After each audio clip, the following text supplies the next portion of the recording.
Kag sa numero 1 sa mga balita subong nga adlaw.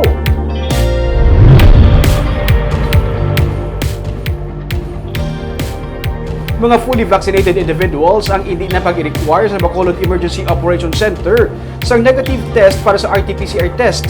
Inapong, dari sila sa Bacolod ginbakunahan. Yan ang report ni Nico Delfin.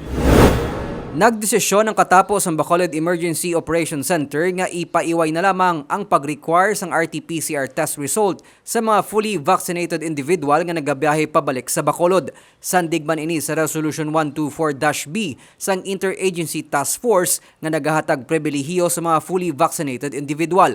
Pero sunod sa pamuno sa Bacolod EOC nga si City Administrator M. Ang, dapat sa mga vaccination areas ng syudad sila nakapabakuna ukon administered sa Bacolod ang ila pagpabakuna.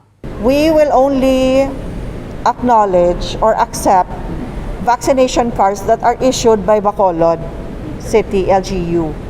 And for those who were fully vaccinated in Bacolod City, meaning kung taga Bacolod ka, you are fully vaccinated, malakat ka sa iban nga LGUs, pagbalik mo you will no longer be required to submit to an RT-PCR swab test.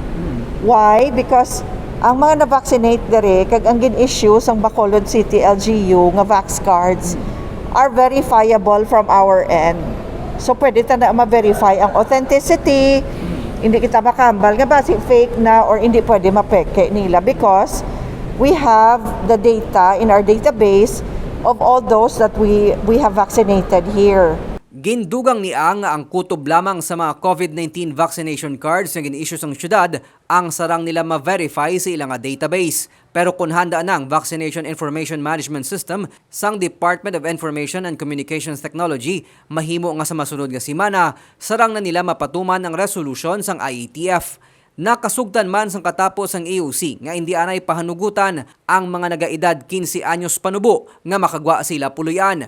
Nagpagwa nga IATF sang Resolution 125 nga nagapahanugot sa mga kabataan nga nagaedad 5 ka tuig pasaka nga makagwa na sa balay para sa outdoor activities basta may upod lang nga adult. Inikutob lamang sa mga lugar nga napaidalom sa General Community Quarantine kag Modified General Community Quarantine. Our infection rate is still high, is still quite high. Guarded pang aton nga mga numbers subong as far as COVID is concerned. Our isolation facilities, our hospitals are still mataas pa ang occupancy.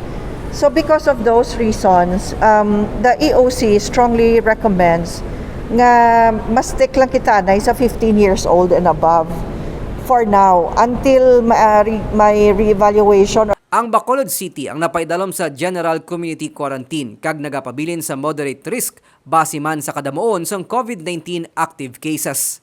Nico Delfin para sa DG Cas Negros.